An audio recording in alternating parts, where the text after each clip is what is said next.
I would totally turn green. Oh, on pipe tobacco? I'm a lightweight. Do you do a cigar? No, Oh, okay. no, no. I am a baby. Okay. I'll admit it. That's all right. I'll admit it. That's okay. I haven't, man, I don't think I've, well, it's been a good like year, 2 years maybe since I had that health issue. I don't think I've had a pipe, and it's not like I was smoking. It's usually around Christmas time. It's something about the weather or it's cold outside, and and I like a tobacco pipe because you're so busy. You have to like stoke it like a fire rather than like a cigar. So, well, okay, I have to admit, I've never tried a pipe. I did try a cigar. And it was a friend of mine invited me. He had a big fishing boat out there in the Columbia. We go out fishing, and it was fun. And they break out the cigars, and the wind came up, and it started rolling, and I got so sick. oh really? I got so sick. That sounds like me when I had chewing tobacco. I mean, Oh, no. So since then, it's like, no, thank you. I'm good. yeah. Hey, Brooks, I'm thinking we have a lot of shadow on Bob's face here. Can you bring the hat up just a hair? Yeah, just so we can catch some catch light. Okay. Yeah, that's better. Better. How you doing? Are we good? Okay, I gotta remember I don't have to shout into this thing. Thank you. My ears appreciate it. Yeah. Am I too loud? Do I need to? No. Okay, no, great. it's great. Okay, so before we get started going on here, you lent me these like almost a year ago to move the Yeah Dad sign, and I have meant to get these back to you for so many months. Casey, I don't even remember those. These are yours. These are mine. These are yours. I asked how you hung that Dad sign up there, and you're like, I think it was some of these. And when I was trying to move the sign, you dropped these off, and so here you go. Please take them. Wait. Hold on a minute. So I do remember that. Okay. And I was so excited for you guys moving in here. I mean, it was like I would do anything for you. And so please accept those drill bits. Are these a gift? They're a gift from me to you because I love you. And by the way, I searched high and low just to find the right drill bit that I knew you would love. Thank you. And so you're welcome. Well, you couldn't pick just one, could you? Yeah. Well, thank you for that. I've been tripping around these. In the whole move and moving here, I've made sure I didn't lose these to give these back to you. So wait, have you been like staying up at night worrying? Oh no, I got to get those back. Oh no, I have to. Yes. No, Casey, no, I love you too much. You don't have to do that. That's funny. Yeah. Anyway, well, welcome on to the show. Thanks for being here, Bob. Thank you. It's nice just to sit down and yak with you. Well, yes, it's nice. I have so enjoyed the guests that we've already had on. Mm-hmm. It has just been so rewarding. We've gotten to talk about some really cool things. And one of the things I really want to do with inviting people on is I want to know about some like history and like some background. Like a lot of people know who you are, but a lot of people don't know who you are. Mm-hmm. And I know you have some like history in like the banking. You've had history in like youth ministry. And there's all sorts of your husband. You're a father. You just had a wedding. One of your boys just got married. Yes. This last weekend. Yeah. And by the way, I just want to comment. I love what you're doing here. And it's just been so fun for me to see the Dad start at that infant stage down in Adams. Well, actually birthed in your mind on what you wanted to accomplish, and you and Jeffrey and a few others, and just here it is. I mean, this is awesome. It's beautiful. And it's been fun to just support you in that. And so I was talking to my Sherry this morning. I said, no, so yeah, I'm going to be this guest. And I'm thinking the people you had on are extraordinary. I mean, they are outstanding people. And I thought, okay, I get it. Maybe he couldn't find anyone to come on. So an opening. Okay, wait, we got to, who's the last person at the bottom of the barrel? Bob, get Bob over here. He's the bottom of the barrel. He's not still hang on with you guys. That's not it at all. Actually, the reason I was thinking of you is remember one of the drill bits, but this mixing console back here, I was thinking as we were building this set, this mixing board, that's what we used to run when you were head of the chamber. We ran all the chamber banquets, and when I first started doing sound for all the chamber banquets and stuff, that's where it all started for me, was this mixing board. And so there's other pieces that I have stories with on set here. And so I was thinking about that, and I was pining. I was like, man, those days when you were at the chamber, and Cody was there. It's before I knew anything about video, and he was kind of your video guy. Yeah. And what was the gal's name? I can't remember. Kelly. Yes, and I actually do remember that because you were like this traveling wedding guy, And just this little dude who's got his trailer, he's got his truck or rig, and you're going around doing all these weddings. And I remember the first time I met you, actually, you came to a Rotary meeting and brought your guitar. Oh, that's And right. is this, I mean, this is way long ago, and I hate even to admit how long ago this was. But I remember sitting in Rotary going, man, this guy is talented. How does he know how to do all this? And then as time passed, here we go, we're working together. And the chamber banquets were unlike anything I think anyone had ever seen or since has seen. And, you were such an integral part of that. The board was amazing. The board, I mean, by far, they were awesome. And it's awesome now. Don't get me wrong. I'm not trying to say, oh, those were the good old days. I'm not saying that. I mean, it's great now.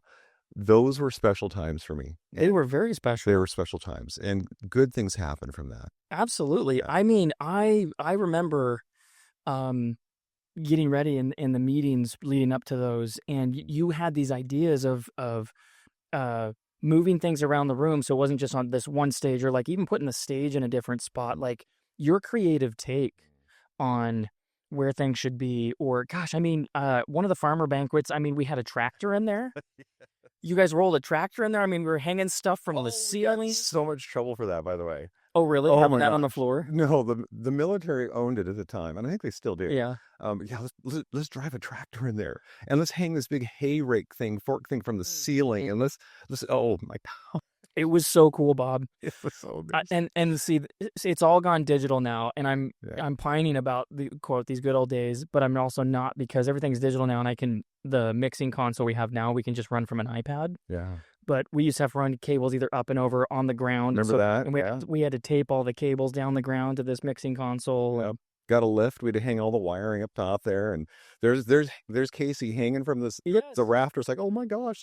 Anyway, It was like a 5-day process. it literally was a 5-day, maybe even more. Just At to get least organized. yeah, more to get organized, but even just decorating the place. Your sets were amazing. You actually you inspired these sets, and even this set. I'm not kidding. Wait a minute. I'm not kidding. Look at this over here. See these repurposed? This was a DJ scaffolding. Yes. I said, what would Bob do? How would Bob use this? Stop. No, don't stop. Stop.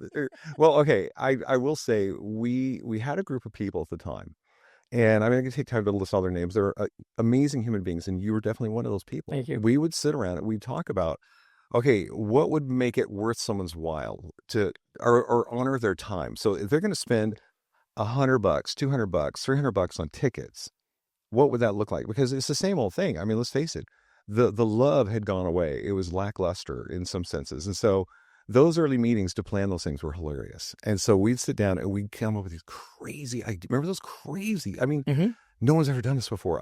We used to hear them like, well, no one's ever done this before. And we'd say, okay, well, moving on from that, if we were to do it, how could we do it? And I am telling you, the things I want to say we got away with were outstanding. And the guy who was the facilities guy up there at the Armory, and I really loved him, but I stressed him out to the point where he was already to just, I don't know, pop a cork or something. But from that, we ended up having a really good friendship from that, because we could talk through, and I learned to go and talk to him how he felt about all this. And some things you say, okay, wait, you're making so much more work. I said, what if we had people who could help do the work? And then he just got on board. And Ron, this guy named Ron, and I really loved him.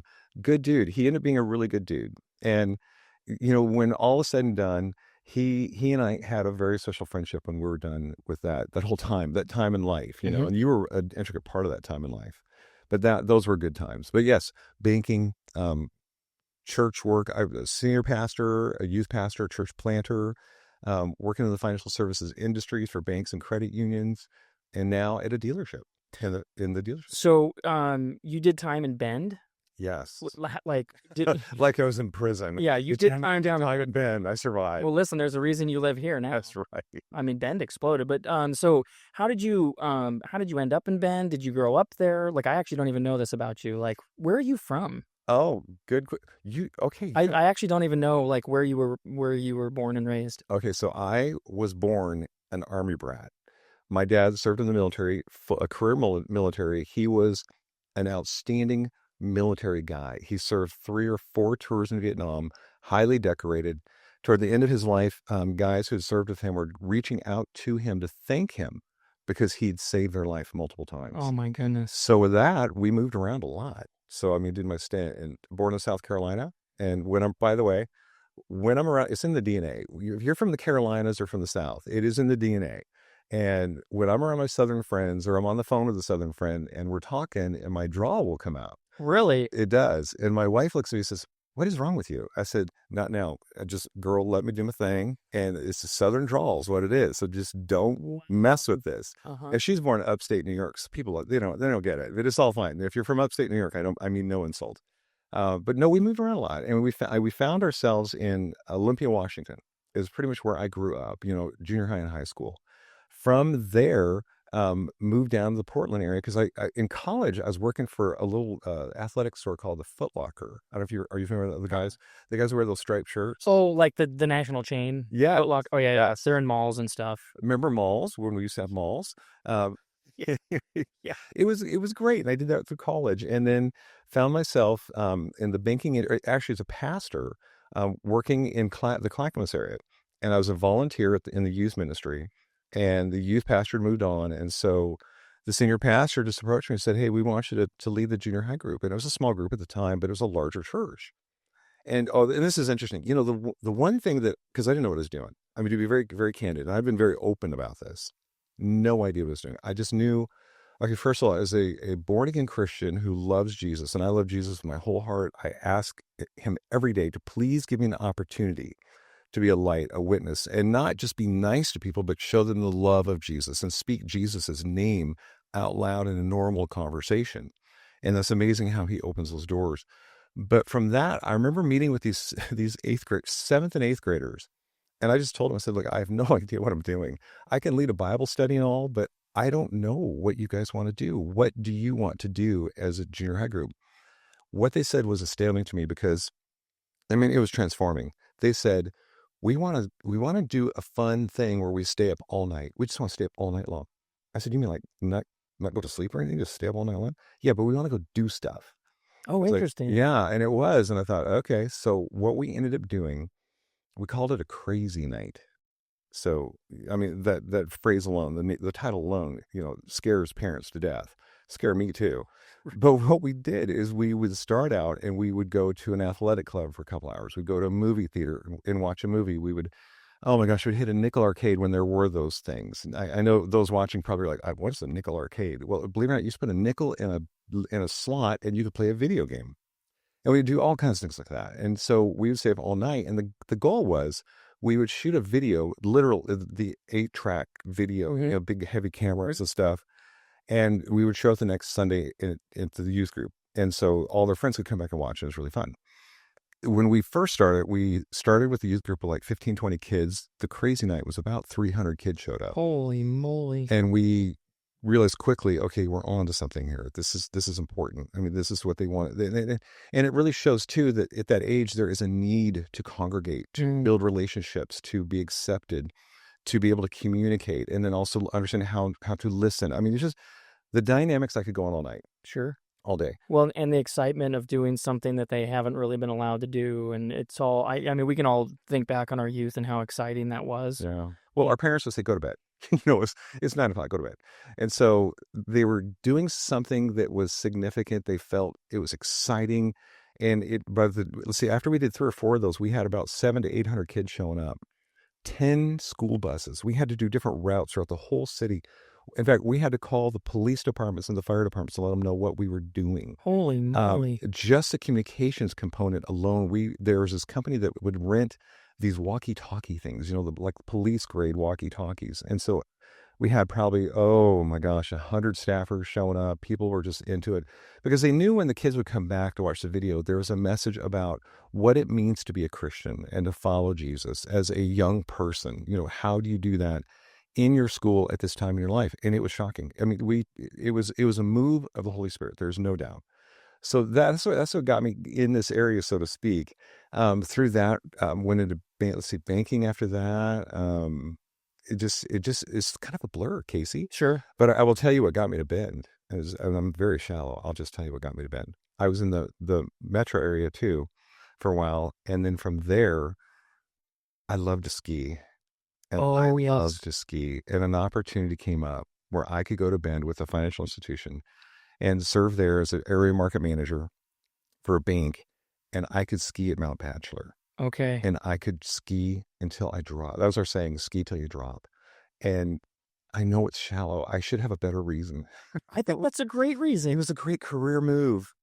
No, you I went wanted to go skiing. Yeah. So I mean, okay, so I just have to say that you are absolutely the type of character, at least in the time that I've known you, that you make life decisions based on, hey, this is what's important to me. yeah, This is what's important to Sherry and I.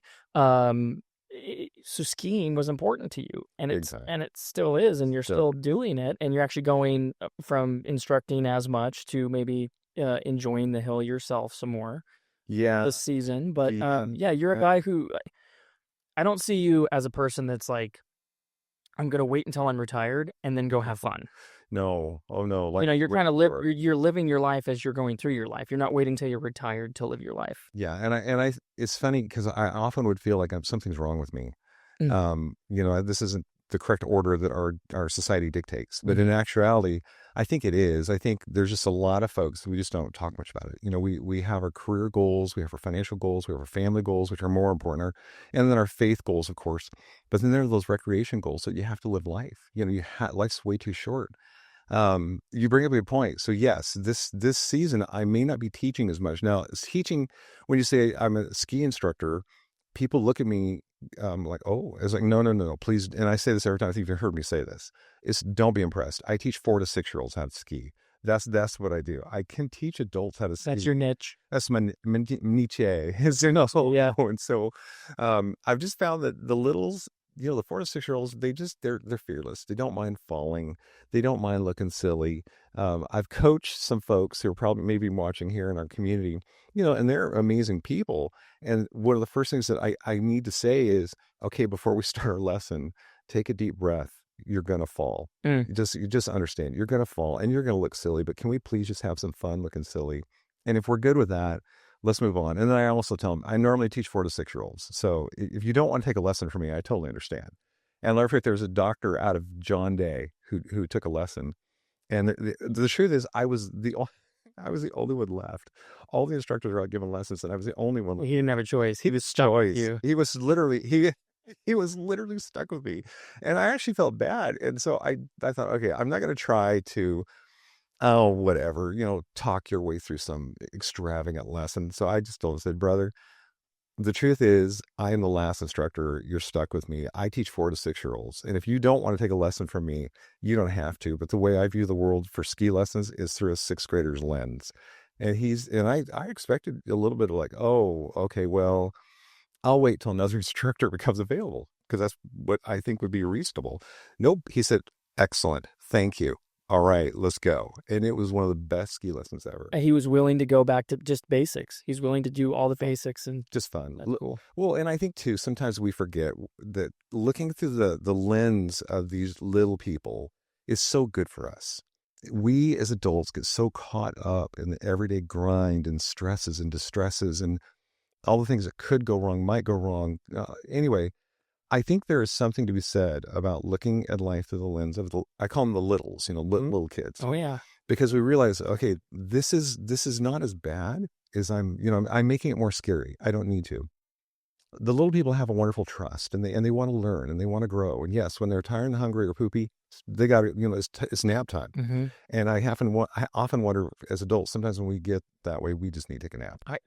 I agree 10,000%. 10,000%. Yeah. But I will tell you something. I learned from teaching kids to ski, and yours included, by the way. How are your kids? Oh, they're great. We're like 6 feet tall now, graduating off to college. Well, they're 8, 6, 4, and 2. So they're not to college yet. That's the difference. Jeff's is to college. Mine are not yet. Yeah. Just wait. Yeah. Two are in school. They started school up, and yeah, they're doing great. They're looking forward to skiing with you. Yeah. That came up the other day. Yeah, and that's where I'm moving to is instead of more on the, working for the ski hill. If any of my friends have kids, they want lessons, just call me. I'm going to be up there on every weekend anyway. But I learned something interesting, and I can't explain it. And maybe there's a viewer out here. Maybe you could have an answer for this. When kids are struggling to ski normally, just ski, they're struggling. What I do is I turn them around backwards and I teach them how to ski backwards. and I show them just how to do this reverse little wedge thing. And a lot of them look at me and say, I'm not skiing backwards. There's no way. I said, well, what's going to happen? You're not going to get hurt. I mean, look at this hill. It's soft snow. You're fine. And they pretty much, for the most part, will do it. I have them go down a few times backwards, and then they'll do that backwards wedge thing.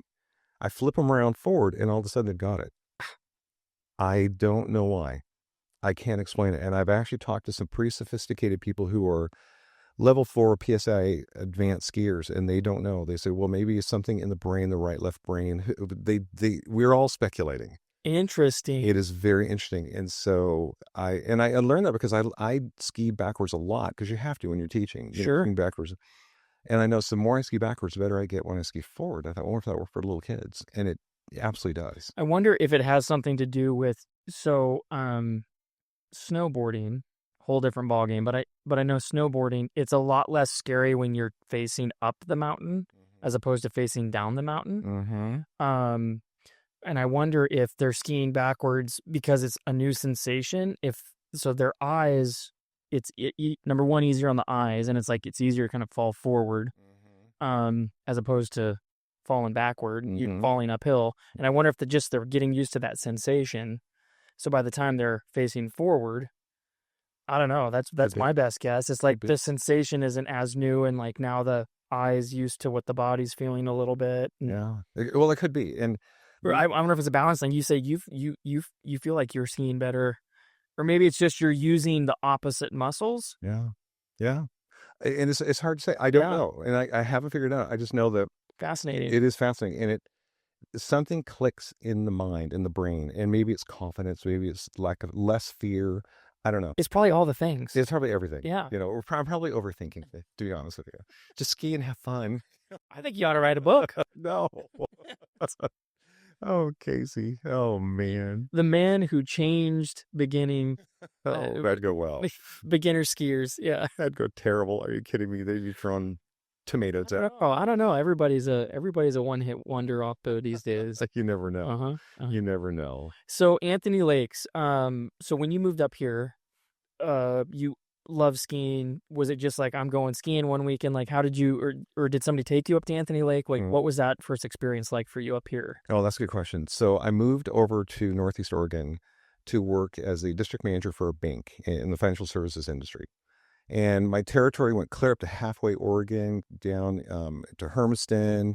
It was big, and it was a lot. And it was actually a lot of work. I loved it. I had great people.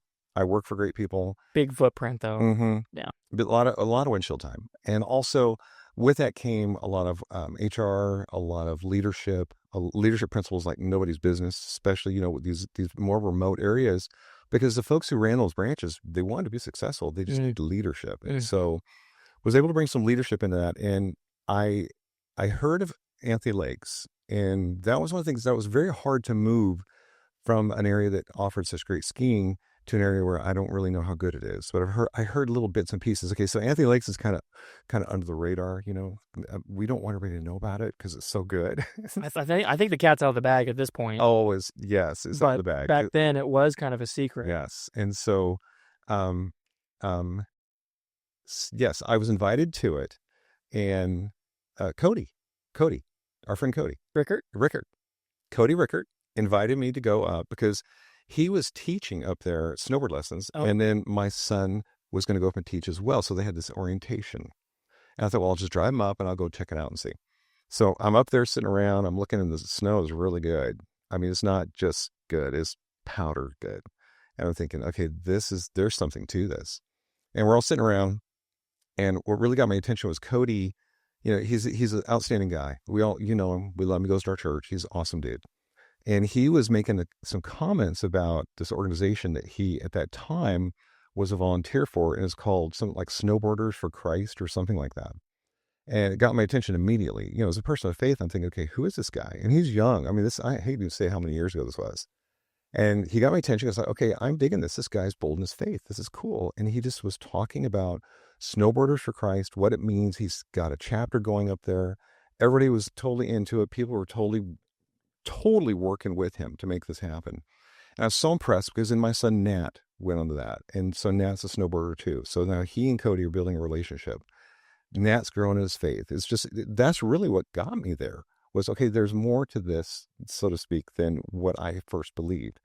And then next thing I know, I'm teaching too. So I guess Cody really is the one to thank for all that. Huh. Yeah. He is such an involved person. With his time in the National Guard and then the firefighting that he's done and then in church. And he's just been he's done a really good job of, and with youth, staying connected. And he's done a really good job in this community. Yeah. Yeah. He's a good dude. He's a good dude. Really good dude. Yeah. He's got 2 beautiful kids, and his wife is obviously going through some hard times with the cancer, but they're really good, strong people. They are. And they've got a whole bunch of support, people praying for them, stepping up, whatever we can do, anything we can do. And I mean, that's part of what this community is about. And that's one thing that I absolutely love about Northeast Oregon. And, we saw that when we first moved here. Now, granted, when I first moved here, I lived up on a main street and I could ride my longboard down to my office, which is cool. I wore dress shoes, dress pants, dress shirt, and a tie. And I figured out very quickly that, okay, this is not working here. People don't dig that. That's not how this should work. But for some reason, they accepted me. They were incredibly kind toward me. And I don't think I deserved that much kindness, but I appreciated it. And as time went by, I realized, okay, this Northeast Oregon is a beautiful place with people like you, like Cody, and so many others who were, just good people. And that's why I think people are attracted to come here and to be a part of the community. So, as your time in I want to go back to the chamber times, because we're talking about community. When you were the director of the chamber for that time, what was your reception as the chamber director at that time? I mean, you were doing anything from asking people if they wanted to be a sponsor at an event, to having to talk to people about tourism, to having to answer to a board above you. What was that like? Okay, so the good parts. Yes, I won't go up. Parts. No, actually, I would have to say most of it was it was an exceptional experience. In a sense, and that's why I have such a big heart for chambers. Chamber of Commerce is misunderstood in some senses, and in some senses, they struggle and they make decisions that are rough. But it was also a nice break from the financial world for you, too. Boy, because talk about burnt, because you were in it for so long. So this was kind of a Yes, and that you're exactly right. So serving the financial, and I say serving, but working in the financial services industry, in the banking world, let's just say, it's a bittersweet, and if you take it in perspective, then it can be a phenomenal experience, because you're literally helping people with their finances and helping them to succeed financially, make good financial decisions. Not only that, if you're an idealist, you want to also help people with their budgeting and their future, their future budget and what that looks like and what investing looks like. As simple as savings. I mean, we've gone into teaching situations with customers on how not to use and how to use your debit card, little things like that. So there was a lot of fulfillment there, but I had noticed that at that time, the banking industry as a whole really was taking a turn that was more, people are numbers, and they're a thing to get something out of. It turned into this machine where you really were not trying to build a relationship, although they would argue, say, no, we are a relationship-based organization, as so much as to get something out of in a negative term, meaning, okay, what's the checking account? What's the loan? What's the credit card? And we saw one of the larger banks, absolutely go through what, because they got caught. And so that was actually a very good thing to have happen, I think, for the financial services industry, to bring them back into reality that, first of all, you can't lie, you can't cheat, you can't steal, you can't take advantage of people, especially the vulnerable. The vulnerable markets, the underbanked, underserved markets, thinking that the larger banks would take advantage of that is just deplorable.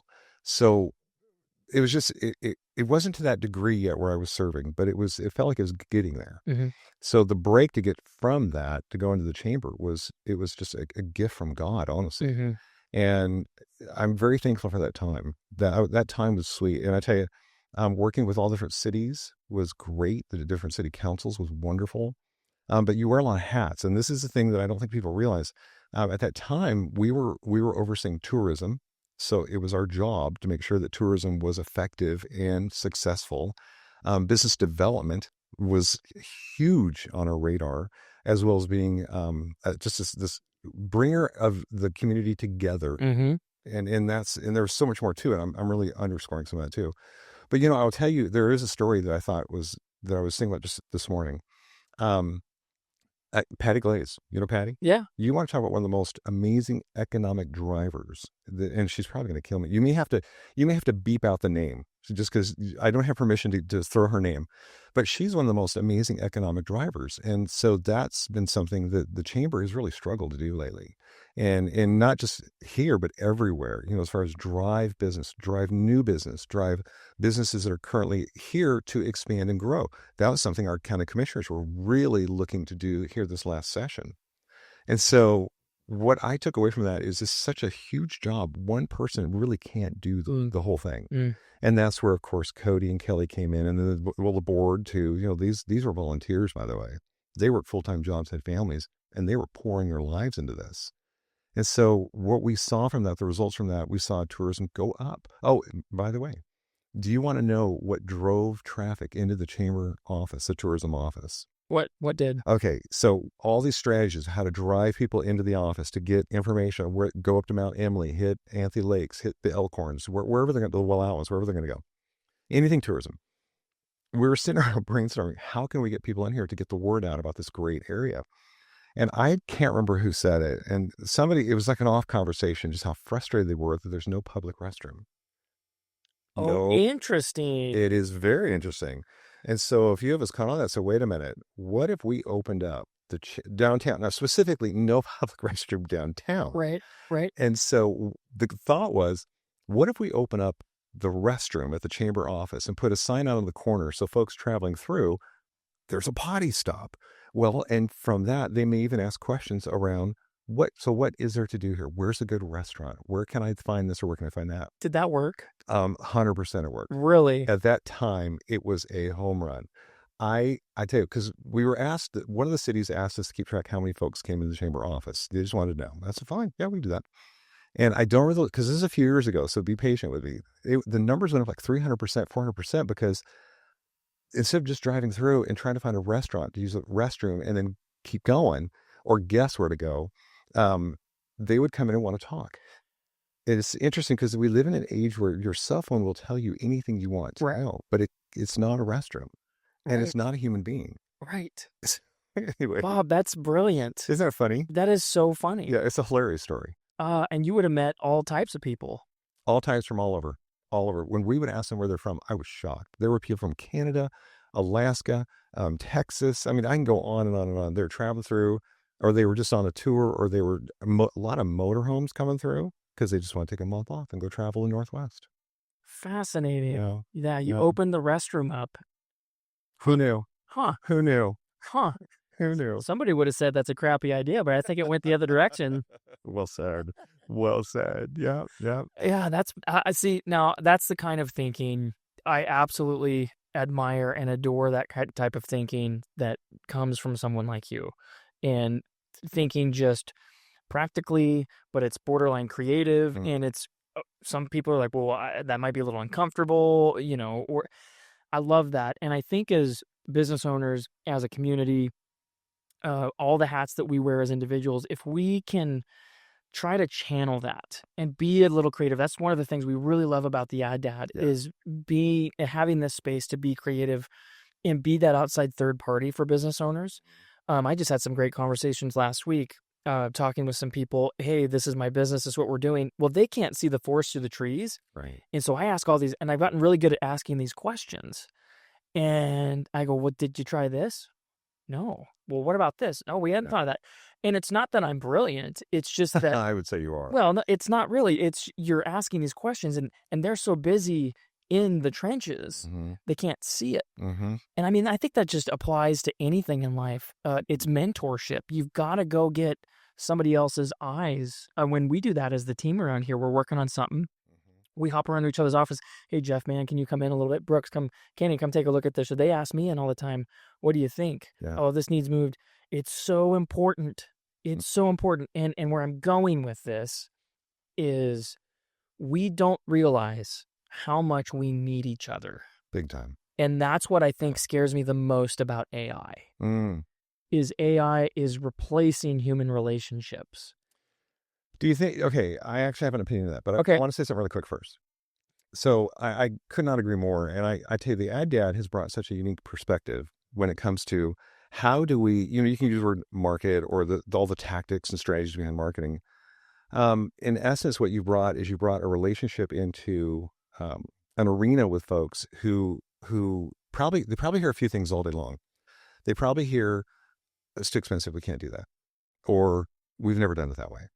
Or whatever the reasons, all these reasons why we can't do something, whatever the vision is, whatever the dream is. And I can't tell you how much I've experienced this where, we will present ideas or come up with something. And it's so refreshing to be in a room with thinkers who are forward thinking. In essence, yes, we're very painfully aware of our limitations. But at some point, can we take these beautiful visions that we have and turn them into some reality where it actually takes place and it happens, and then we reap the results of that. And this is where I think a lot of businesses struggle, or even persons struggle, or churches struggle, is that we have these big ideas, but we don't know how to put them together. Mm-hmm. And that's what I see Ad doing a lot of. And that's what we did back at the chamber days. I see doing that in much of, my youth pastor days, my pastor days, even in the financial industries. I was able to get away with some things that I actually was surprised that, some of the higher ups were letting us do. AI. Okay. I actually enjoy using AI to my advantage. Sure. And I do too. But continue. Yes. All right. So I think, in perspective, we need to understand, there's a fear right now when it comes to AI, and I share it. And I won't get into all the reasons why, but I do share it. I think in perspective, when it's used appropriately, we're good. We're totally fine. But as a self-thinking entity, AI is scary. And we all would agree the capabilities of that is just, it's not good. And yet we still need it. We use it. It's a part of our everyday lives when it comes to our business. But what's happened is we've depended on the AI the thinking model and algorithms, and it's replaced the human component. Mm-hmm. In fact, I wrote a little ditty because I'm overseeing some social media now. Not overseeing, forgive me. I am participating in some social media where I currently serve at the dealership.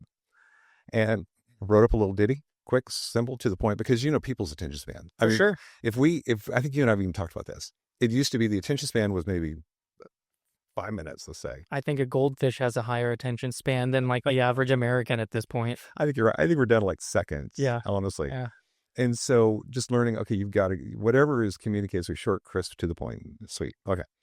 So a coworker comes and says, hey, did you chat GPT chat that? And I said, well, actually, I have not done that yet. But in that, what it hit me was, is this the process now we utilize to bring about a completed project? So we come up with this personally. We use our own mind based on our education, our background, our knowledge, our experiences. And then what we do is we cross-check with AI. We ask AI for permission, in essence. And I think that's not a great thing. I think it's a tool, and that's how I'm choosing to be either oblivious or purposeful on how I approach it. For sure. Mm-hmm. I don't think there's anybody in the current job market, I think it's a really bold statement, but I'm going to say it. I don't think there's anybody in business that isn't using some form of AI at this point. Yeah. And back to my previous statement is, I'm going to make my case here. So, I write music, and I'm very good at writing instrumental music. The two areas that I really have suffered in music composition is lyrics, which lyrics and melody I'll lump together, and then I don't love my voice. I don't like how I sound. And so then singing it. So I always want to bring someone else in to sing it. I just found 2 weeks ago a program that you sing all the parts in, you upload your vocals to it, and for $12 a month, you have access to all these different vocal models, and it keeps your breaths. It keeps like inflections, and like if you go a little, like you can hard tune it, but like you let it, it's very human, and you can change your voice to these perfect polished sound. A woman, it can be a female singer, it can be gravelly. Blew me away. So I just wrote. So before that, I found that and I said, I'm going to write a song. So I've been working on a song for the last 2-3 weeks. So I use ChatGPT. Now it wasn't, hey, write these lyrics. It's very much a tool. It's like, this is how I feel, and it starts helping you. So you're working with it. So it helped me write the lyrics. I wrote all the music myself. But the drums are programmed, the bass is programmed, so they're virtual instruments. The guitar was real. I played it in. But that's all the programming you do, right? Right, and I still have to mix it. But here's what I'm getting at. And then and it's a duet, so there's a male vocal and a female vocal. I sang all those parts in, but AI changed it to make it sound amazing. And now I have this song, and I really like the song. But you know what I didn't have in that whole process? A friend. Yeah. I love making music, number one, for the social aspect. And as amazing and as fun as it was, when I got done with this song, I'm like, that was one of the most lonely experiences I've ever had. So like, I think that's a little bit of the interaction. That's kind of what I'm afraid of, because I'm already doing that. And I'm kind of in a place in life right now where I'm not hanging out with a lot of people just because I'm so busy. And I got a family, like I get relationships with my family, but I do miss my friends. I think that's some of the danger. And I think the other danger is just we're not relying on people. Yeah. You know, I couldn't agree more. And mentorship, like even just a conversation like this, so much of humanity and music is expressing humanity and being able, I don't know. I'm getting on a tangent. No. I'm tracking with you too. And I think your point is well said. And so when we think about the time that we live today, and you see some of the current events that have just taken place in our world, you realize very quickly that there is a need for relationships. There's a need to express what we feel, not only what we feel, but what we believe, but do it in a way that is honoring to God and honoring to his kingdom. And I think what you're saying resonates with me, because, as we get older, sometimes we tend to withdraw a little bit. And I catch myself doing that sometimes. I think, okay, wait, this is probably the worst thing that I could do right now. I need to be around some brothers and sisters and people I love who love me, or at least who put up with me. So with that said, though, you can't replace that camaraderie, the friendship, the love, the acceptance, even the challenging. I've got guys in my life who are yes, mentors. Use the word mentor. I would love to use that word. I've got guys who I look at as mentors and who are mentors. And so from time to time, I get rebukes, and I don't necessarily like it, but I know it's the right thing. And I can accept it. And even there's sometimes I've got one friend in particular, man, he is terrible at delivery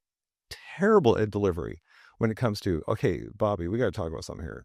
What I'm seeing with you, blah, blah, blah. And I'm not going to get into my issues, although I could. This could be a really good session to tell me through some of my issues. I don't have a therapy degree. I don't want to go there. You're not a therapist, but you could play one on TV. So anyway, but what I appreciate so much about the relationships, and I think you would agree, is that we have people in our lives who are very encouraging to us and build us up, and you can do it and believe in us. And then we have those too who are that way, but maybe they just express a little bit differently because they see some of those areas that, we need to work on this. And so I live and die with this success equation. Did I ever share with you? No. Okay. I'm very much looking forward to this. An equation. An equation, yes. It's a success equation. Now, I did not come up with this, or if I did, I don't remember it. You didn't patent it. I didn't patent it as a problem, but no, I did not come up with this. I got it from a mentor friend, and it's A times E equals R. Okay. Do you want to guess what those? Action. Close. Activity. Okay. Times E. Excuses. Which I'm full of. Effectiveness. Okay. And the R. Return. Oh, close. Results. Man, okay, not bad. I just want to encourage you. I told you I'm not brilliant. I don't have ChatGPT to ask what it was. Exactly. Okay, A times E equals R. Okay, so this is a success equation I live by. And I have a mentor friend who we talk a lot about this, and he will say to me, okay, the activity you engaged in to get that result, okay, it's a good activity. The challenge, though, is your effectiveness with that sucked. You didn't do it right. You know that you didn't nail it. You got to work on that. So it rounds me out. What it does is it helps me to think in terms of life on, okay, when I see a vision, or I have a vision of what I want to accomplish, that result, I think, how do I get to that result? And I think, okay, clearly I need to do some activities because you can't just sit here and hope something's going to happen. Well, no, You can't. I mean, you can only have so many committee meetings before you actually have to go. Like, actually, I don't. I'll tell you that kills me, but I will not get into that right now. But then I go back to it because what activity do I need to engage in? And from there, I can see, and I'm always in this type of person where I'm not afraid to fail. I'm not afraid to fall on my face. I know people make fun of me sometimes. It's totally fine. But I get up and I try it again. So that's the effectiveness part of it. And I don't have like a living example I could share right now, but I will tell you, when I look at the activities I engage in, am I effective at that? And to a point where I can achieve some of the result or all of the result that I want. And it sometimes even is working backwards from it. Like this is a result I want to do. So what do I need to do to get there? I engage in activities. I need to be effective. It'll deliver those results. Sometimes not as quickly as I want. Sure. And that's what my mentor friend was on me about, because I had something I wanted to accomplish and it was taking too long. And his words were, okay, so you're buying into this modern thinking of, the instant gratification, beep, beep, beep, beep, use expletives. And baloney, instant gratification baloney. Oh, yes, baloney. We'll say it that way. And I remember, and it stung. I mean, it stings to have someone say that to you, but I know he loves me. And so from there, I can take a deep breath. I can try again. We can reel it back in. We can readjust whatever we need to readjust. But that has been something that's been very beneficial. And we're talking about mentorships, Chat GPT, AI, any Google search. I mean, let's be honest. Gemini, Grok, list them. That cannot replace those relationships that we so desperately need, but that we so desperately fight. And I just think it's interesting how we approach life. And I'm no judgment. Please don't think I'm judging. I'm not. But I just think in the world we live in today, the thing we don't realize, or we do realize, is that the relationships we've got to foster those relationships. Mm-hmm. My aunt Connie, who I love, she is a bit of a hermit, and she was going through some depression and she's struggling. And all I could say was, Auntie Connie, when was the last time you went to a quilting meeting or some type of place around people? And it had been too long. And now she's reengaged with her relationship. She's meeting people. She's going to concerts, and having fun. And she's in the mosh pit, whatever she's doing. Aunt Connie in the mosh pit. Aunt Connie in the mosh pit. That's a band. There's your next band. There's the next band name. Aunt Connie in the mosh pit. I was thinking it was some sort of song title. Maybe there's your next song you could read. Yeah, Aunt Connie in the mosh pit. But I'll say we talked to her a week or two ago. She's just doing awesome. So she's saying, yeah, you're right. It's all about relationships. So. It is. And I to bring it back to a community like LeGrand, or, I'll lump it into Eastern Oregon. I was born and raised in Enterprise, which is not far from here. My folks still live up there. And I had a beautiful, wonderful childhood in a wonderful, God-fearing, loving family. And I never got the hunting bug or fishing bug. But I grew up around, I never got the horse riding bug or any of that, but I can respect it. And I that's one of the reasons why Vicky and I choose to stay in Eastern Oregon is it's more down to earth than other places. It's just more real. There you can go to a crick. You can actually put your phone away and get away from some noise. Wait, a crick or a creek? Sorry, my wife. I was actually saying creek the other day, and my wife was like, "It's called a crick." Yeah, I totally messed up your thought. No, it's I think just what you're saying here is relationship. I think smaller communities, I think rural communities, I think are just, at least for now, they're built on relationships. I mean, because you're gonna have a customer or a client, or if you're a nurse or a doctor, you're gonna have a patient. And you're going to run into them at Walmart. You're going to run into them at Safeway. That's right. There's accountability with that. You can't just screw people over because you're going to run into them. There it is. No, you.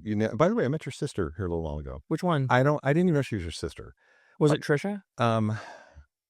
Yes. Yeah, I think it was. When we were talking about, I don't even know how this came up. There was something, I think we were talking about Anthony Lake, ski area, teaching kids. She said, oh, yeah, you taught my niece and nephew. Yeah. I'm like, who? Oh, yeah, I'm Casey's sister. I had no idea. She's like this undercover sister. I hide my family from everyone. Whatever. Okay, I digress. So I actually have a question for you. Okay. How are you feeling about what has happened to this wonderful man, Charlie Kirk? Wow, we're going to go there? You invited me. Yeah. And remember, I was the last pig, bottom of the barrel. It's true. But Boy. How do you feel about all that? A lot of feelings. I have to say last week, this is the first time in my life, and especially my adult life, where losing someone that I will say like celebrity status. Mm-hmm. I've heard grandparents, I've heard my parents, you hear about people when Elvis died or these different times, or Mm-hmm. I've never really lived through something like that. I didn't realize, I don't know Charlie Kirk. Personally, I've never met him. I've seen a lot of his content. I agree with a lot of his content, and what he stands for. I didn't realize how heavy that was at losing someone like that. It was a really heavy week, and I had clients calling me, I had family calling me, and it took a lot of time, I guess, in the grand scheme of things. It took quite a bit of time to figure out, why is this so heavy? That's kind of where I went. It's like, this is really heavy. This is really bothering me. Why? And so I went down the journey of why this was bothering me. I have all the same feelings a lot of other people are having.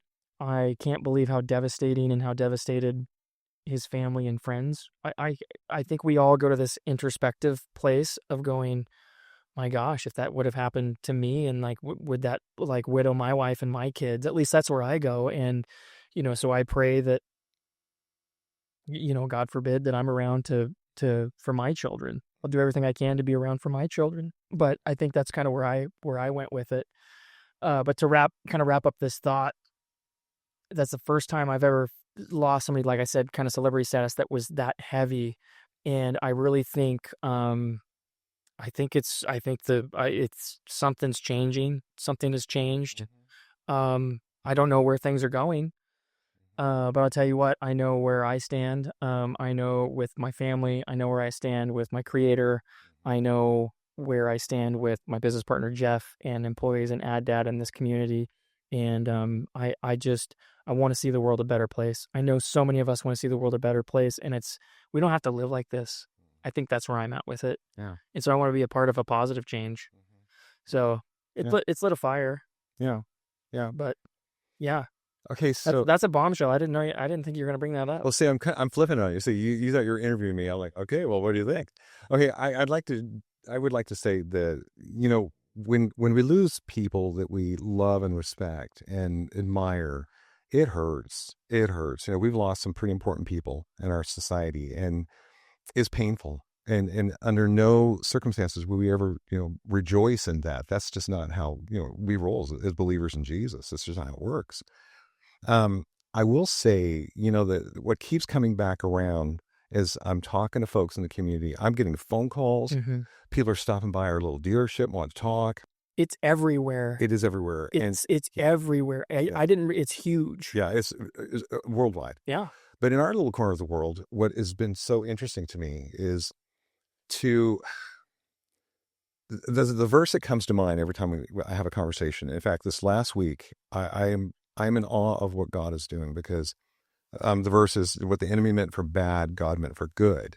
And it's very difficult sometimes to see anything good coming from something like this. This is just such a horrific thing to process and take in, and then also work through. Even though, we're small. I'm small. I'm relatively a small person in a big universe. However, though, I do believe God can use us where we're at. And this is what he's doing. He's presented an opportunity through the life of this amazing man. And what will we do with that? How will we respond? How will we react? As a believer, what does that whole thing look like? And I am taken back with the number of people who I've worked with at the dealership, or were purchasing a rig, or who work there, a coworker with me. And they know that I'm a believer. They know I'm a follower of Jesus. I try my best, just like you do, to be a good example of what a Christ-like person should be. Now, do we hit it all the time? No, absolutely not. But I am amazed with folks calling who I've worked with in the past, weeping together on the phone, praying for one another, praying for our country, praying for their family. It has opened doors that I'm not sure would have been open. And I don't know how to explain that to where it's giving it enough glory to God without sounding trivial, if that even makes sense. Sure. But the opportunities to share faith now have just opened up. They've just opened up, and you're seeing it all over social media.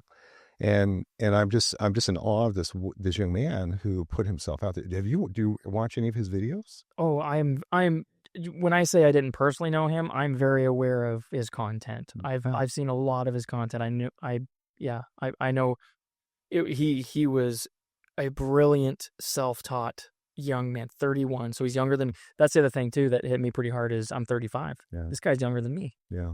you know. Wow. The way he would address an audience or an individual, when you really look at the substance of what he would present, honoring is for truthful, like the mentor relationship, that kind of thing. Absolutely. Brought truth into this world, and thank God for him. Thank God for him. Yeah, he was one of the good ones. Mm-hmm. Absolutely. Mm-hmm. For sure. Yeah. Yeah, it's been the last several days it's been a lot. Again, I go in and maybe that's just my personality. When things happen, I instantly go inward.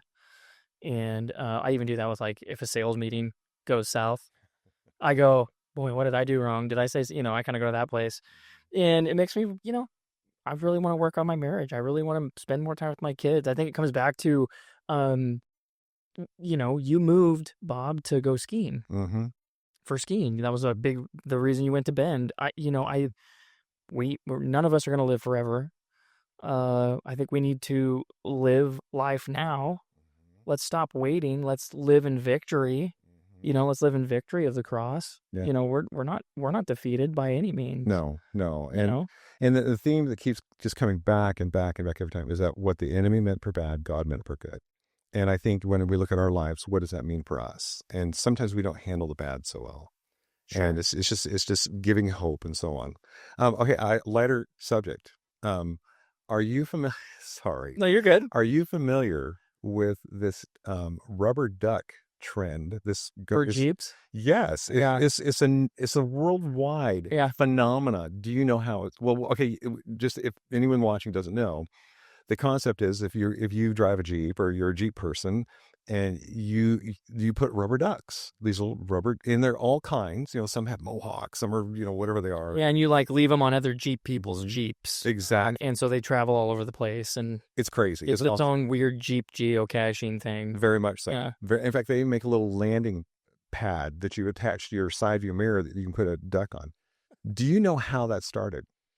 I'm guessing it was some sort of marketing ploy. Did Jeep stock go up as soon as the ducks came out? Well, okay, because you're like the ad dad. You're totally wired to think how marketing wise that's pretty smart. It actually is, but the way it started, as I understand it, is that there was some, and I forgot her name. And for anyone watching, forgive me. I want to give credit, of course, when it's due. You can Google, ask ChatGPT her name. Anyway, she is in Canada apparently, and I believe during COVID, she just has a big heart for people, and she could see that her community was struggling. She wanted to be encouraging, so what she did, she drove a Jeep, and she just went and bought a bunch of those little rubber ducks with a card. She'd write a little card, so wish have a great day. Yeah, things are tough, but you'll get through it, or whatever her inspirational message was. And so it caught on in such a way where it went global. And I don't know if the guys in Jeep, or it's actually, I think Stellantis, if they're like, hey, look at this duck thing is taking off. We need to really jump on this. I don't know if they did that or not, but it is amazing to me when you look at the Jeep accessories and all that goes along with that. In fact, we were over in Redmond and Bend. But it started with just somebody acting out of kindness. Seeing their community down and just doing a tiny little thing. Yes, and that's it. And we were over in Redmond because my sons now live over in Redmond and Bend, and now I'm a grandparent, so they have grandkids. So I have grandkids. We're over there at one of those outdoor. And by the way, the thing about Central Oregon is they have a bunch of the food carts. I mean, it's like a sea of food carts in these areas. You get any kind of food you want from all over the world, and it's pretty awesome. I mean, to be candid, it's awesome. So we pull into this area where there's all these different cool food carts. So we got grandkids, we got dogs, we're getting out, and we're walking through this area where all these cars are parked. There's a bunch of Jeeps in there, and there's rubber ducks all over the console. I mean, it's to the point where you got to move the ducks to see to drive and all. And it's clearly a result of this one person who is kind and compassionate. Now, again, I don't know whether Stellantis Jeep folks said, okay, from a marketing perspective, we got to jump all over this. I don't know. But I do find it interesting that an act of kindness would result in a worldwide phenomenon. To spread that far. Yeah. And I think, and I was actually, so we're jumping on that bandwagon. Okay. It's a shameless plug. We're jumping on that bandwagon at the dealership, and we're going around and putting rubber ducks on people's Jeeps with a little tag, like our page, and you'll be entered to win this $1,000 Jeep giveaway thing, accessories.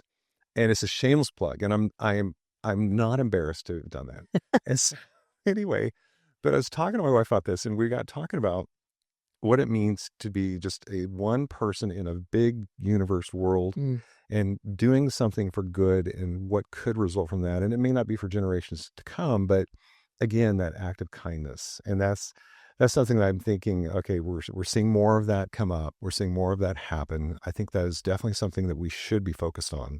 But anyway, yeah, I just wonder if you saw the whole duck thing with Jeeps. Yeah, there's a Jeep I meet. I don't know who it is, but there's a Jeep I meet driving in from Union every morning, and they're coming back this way, and it's the whole, like, they almost have to move the ducks out of the way so they can see out of the windshield. They've got their fair share of ducks. It's funny. Yeah, it's funny. It's super cool. Okay, so I have another question for you, and then you can ask me whatever you want, or you can kick me out of here, whatever you want to do. Okay, so Dad started out very humbly, okay, and very simply, and I mean, you guys had this thought, and how are you feeling with the whole Dad growth? You're taking on many, many clients. You're working for institutions, city, county institutions.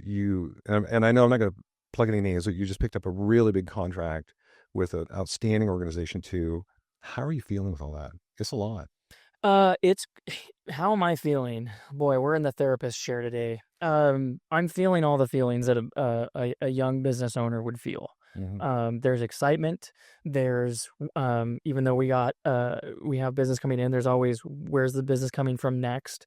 There's, how do I be a good leader to the employees that we have? Brooks and Kenny are great. It almost pains me to call them employees. They're almost like brothers at this point. But how are you a good leader?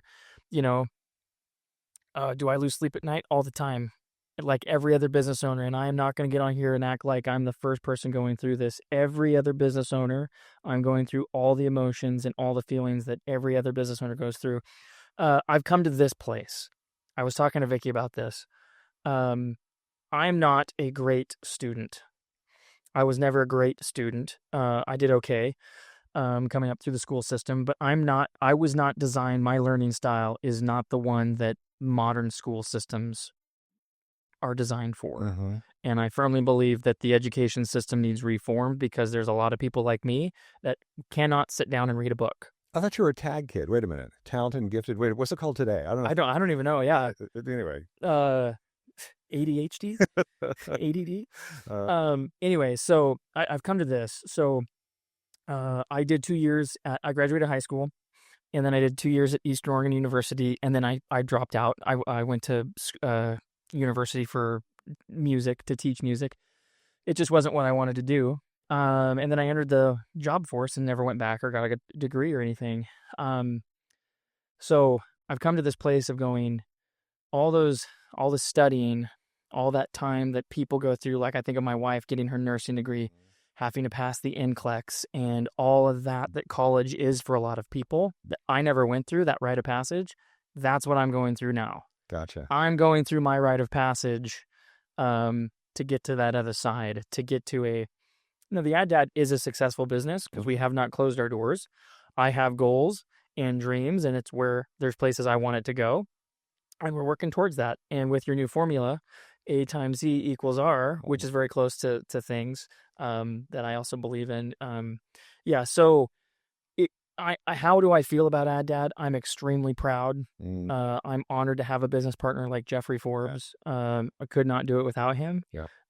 We love what we do. We love serving the clients that we have in the community. We look forward to making new friends and new client relationships, and we truly are looking forward to that next piece of content that we can make. We love creating.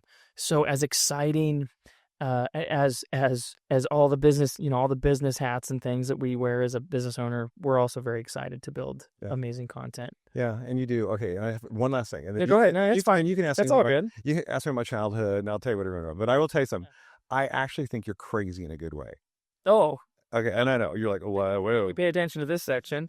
You're not the only one that thinks I'm crazy. Okay, let's hear Bob's reason why. Okay, but let me clarify. Okay, so gosh, what was it? I was flipping through. I don't spend a ton of time on social media. I'll go check up here and there, but I was flipping through, and there's my dear friend Casey pushing a round table around downtown, just pushing this table around downtown with some funny music and all. And I'm like, what is he doing? And it's to promote your other business.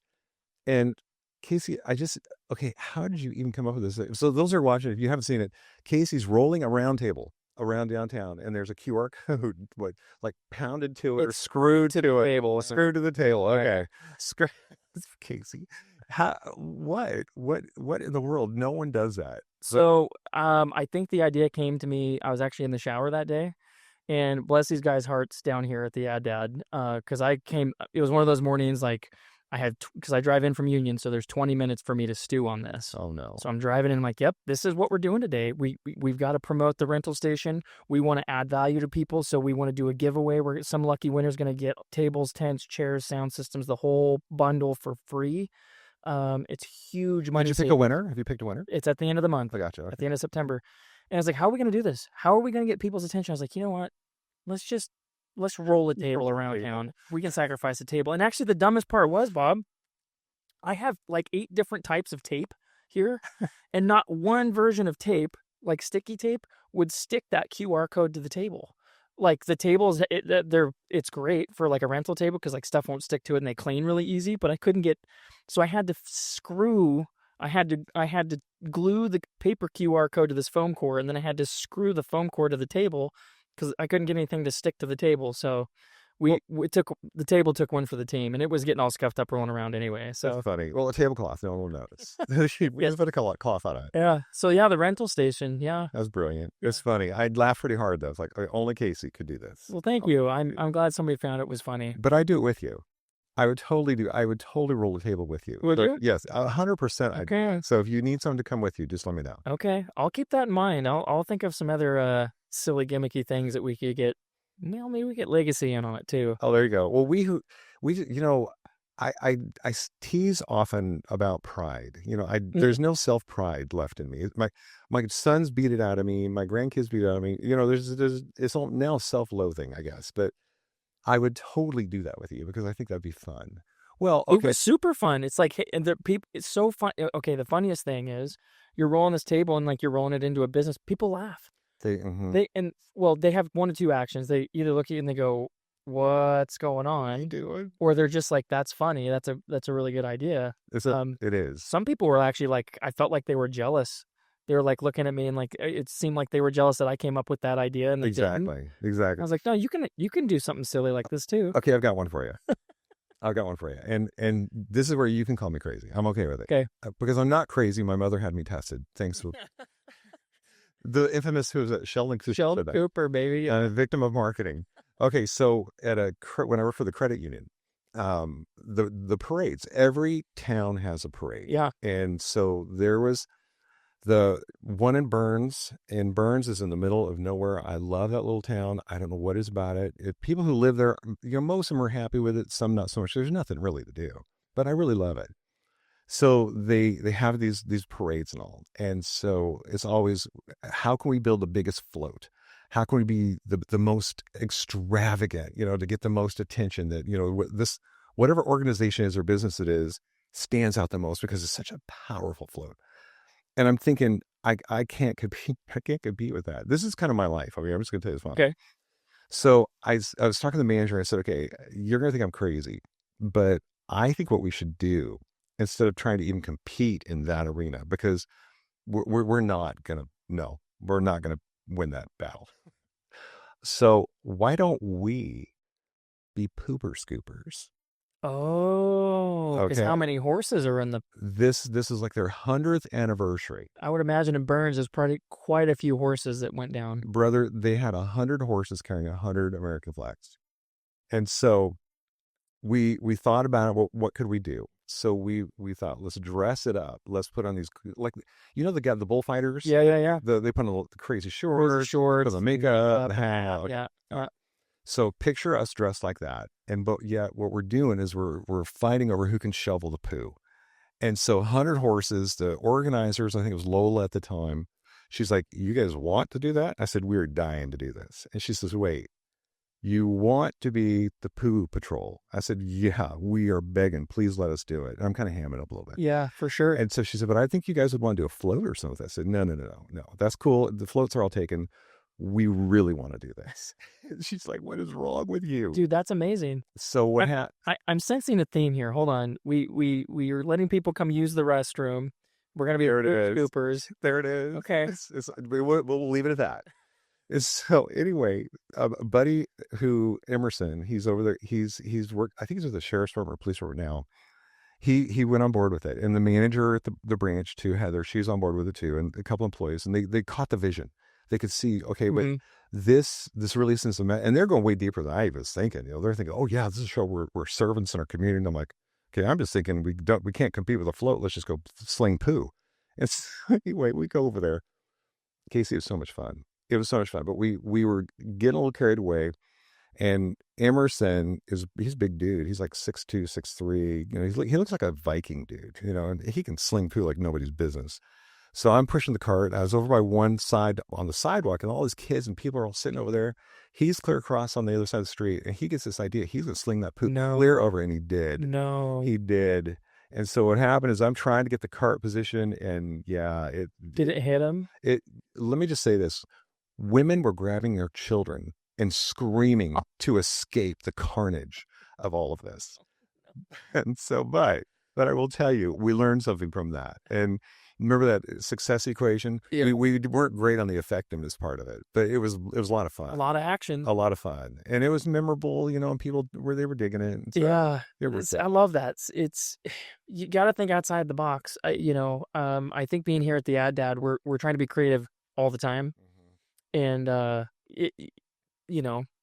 where I do like ChatGPT to bounce ideas off of. You're like, hey, and I try not to be too gimmicky. Like, I think the world's full of gimmicks, but there's got to be, there's got to be some like self-deprecating action that we can do that can be fun and memorable and all the things. Like rolling a table. Rolling a table. And here's if they weren't happy I was there, this line got every single time. So we told them what we're doing. They kind of look at me funny and they go, okay, all right, well, we're going to see you later. Brooks, let's roll out. Because we're rolling the table, I'd say, Brooks, let's roll out. And they'd laugh every time, even the most serious person. Really? Yeah, I don't know why they roll on that table. Let's roll out. We're rolling around town. Well, it's so unique. It's such a creative way to do things. And Casey, I think this world needs more of that. It's not going to be the last time you see me out there. I'm trying to think of a thing to do with a chair. I haven't come up with that yet. Okay, I know what we can do. I got an idea. You got an idea? At the next parade, let's do, I don't know, livestock show, parade or something. We can sling poo and push tables. How's that? There you go. I love it. Okay. Yuck. What a mess. What a mess. Oh my God. Yeah. Okay, so I want to bring this thing full circle, and then we can wrap things up here and I could keep going. I could keep going, but That's nice. I want to bring this kind of back full circle. You were talking about where you were from, how you came up here from Bend, and what got you here to Eastern Oregon. Can you just talk to me briefly about why you stay here? Mm-hmm. What is it that you stay here? You've got Anthony Lakes, so you can scratch your skiing itch a little bit. You hunt. I know you're big. We didn't get into that today, but you like shooting ducks and geese. You're a bird hunter. Out there at Landmarsh, yeah. Yeah, but anybody who's maybe tuning in or why should someone move to Eastern Oregon? Like, I'm curious, like, why you and Sherry decide to stay here. Okay, that's an awesome question. And I'll just say, I do get asked that a lot from friends in the Valley. So what amazes me, okay, when people, they're like, oh my gosh, it's so far away. You're so far out of the way. There's nothing to do there. And I hear it all. You hear it all. Those watching, you hear it all. And in my heart of hearts, I don't understand why more people don't want to live here. I really don't. And this is not a push. I'm not with tourism anymore. I'm not trying to attract. It's People. sincere. This is why you stay. This is why I stay. Yeah. So when I see what happens in all these beautiful communities, the people who live here. Now, granted, are people in Northeast Oregon perfect? No, but that's why I love living here. It's because we embrace our imperfections. We know we have some growth edge here and there. But it truly is because we found a church we love. We found neighbors we love. We found places that we can go and do a job and work with folks we love. We are in a town that when we're at the grocery store, we see people we know and love. We literally love the people that we rub shoulders with in Northeast Oregon. And it is amazing to me. You said earlier that you never know who you're going to run into. And you never know what kind of conversation is going to come from this. Or, you hear some of the best news from your folks you run into at the grocery store. And that really is, I mean, it's corny. And I will admit it's corny. But we're here because we do love these people. I mean, let's face it, if we didn't have these relationships, there would be nothing to anchor us here. Yeah. And I think that's part of the problem with, much of our society. And maybe what this has done, we're diagnosing society. I don't know. But I would just say, with those relationships comes a lot of love. We pray for each other. We're in Weimar here a little bit ago, running into someone we know, and their spouse is having a terrible time. They're going through a really rough moment in life. What do? We pray for them right there in the middle of the aisle, and I don't know, potato chips and cookies or whatever's around us, and we're praying for this person's spouse. Okay, maybe that happens in the more metro areas or the Boise's or whatever, and I'm sure it does. But for some reason, it's very special when you're in this location, at this place, at this time, and to experience the folks that we rub shoulders with every day. And that's what's keeping us here. So it's relationships. It is relationships. It's 100% relationships. Now, also what it does force you to do, it forces you to grow as a person, because sometimes relationships get strained. Small towns, misunderstandings happen, miscommunications happen, or things occur that you just wish, oh man, why did I even say that? But the maturity says, now let's go, let's make that right. Let's have a conversation. Let's ask for forgiveness. Let's say, I'm so sorry. What I said or what I did was completely wrong. And I am so sorry. Please forgive me. And in our community, what I'm seeing is that happens. It's this forgiveness flows and relationships flow. And it's just one sort of kind of a big happy family with issues, and that's really what it comes down to.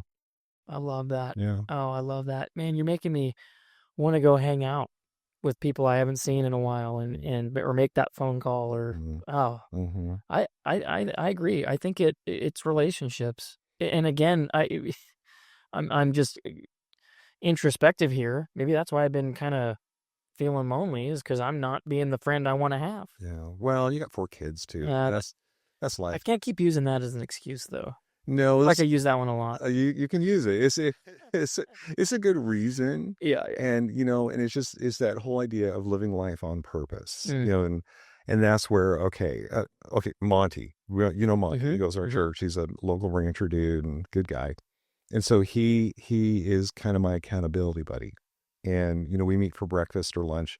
We try every month, and we visit and we talk, and that's a relationship that I hold very, very dear, because even having another dude as your mentor, or just a relationship for a man, it's not easy, and it's a challenge, frankly. Now we can read all the self-help books we want, we can go to all the self-help videos we want, but if we don't have a dude that we can say, that's my friend, he's gonna encourage me, he's gonna rebuke me, he's gonna do all these things that as a man we need that.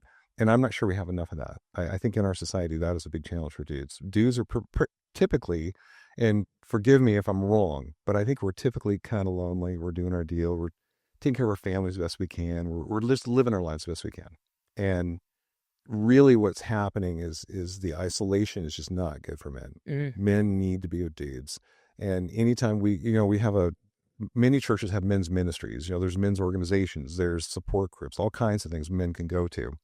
And yet you wonder, okay, are men getting to the substance of what really needs to be talked about or heard? And I don't know. I'm not the expert there. I do know that. Thank God for the men in my life and the men in your life, and at least that iron sharpens iron mentality. Yeah. Which is important. And having those relationships, a mentor and a close friend that you can go have those. I mean, look, there's things there's conversations you can't have with any man watching this understands there are things you cannot talk with your wife about. Absolutely not. Number one, if it's going to stress her out, you can't have that conversation with her, but you need to talk and get it off your chest to somebody. And like, we're not all going to go pay for therapy, nor should we necessarily every week. But yeah, there's definitely, and I think women would feel the same way. Like, there's things that women need to talk about with other women that you don't want to talk to your husband about. Yeah, and we don't need to know. We don't And then we're talking to, and just kidding, babe. I'm just kidding. Yeah. My Sherry's at home, just like, what are you doing? Yeah, but no, I love that relationship, and the relationships that you have. That's why you guys are here. Yeah, exactly. I love that. Exactly. Yeah. Well, Bob, thank you so much for coming on the show. Thank you. Yeah. I've thoroughly enjoyed it. It's just nice to hang out. Yeah, and we'll do it again. We will absolutely have to do it again. When you have a cancellation or you need, a bottom of the barrel, last in line, just, okay, Bob, what are you doing? Text Bob. Come on the show. But anyway, thank you so much for coming on. Thank Always a pleasure chatting with you, man. Thank you. Love you. Thank you.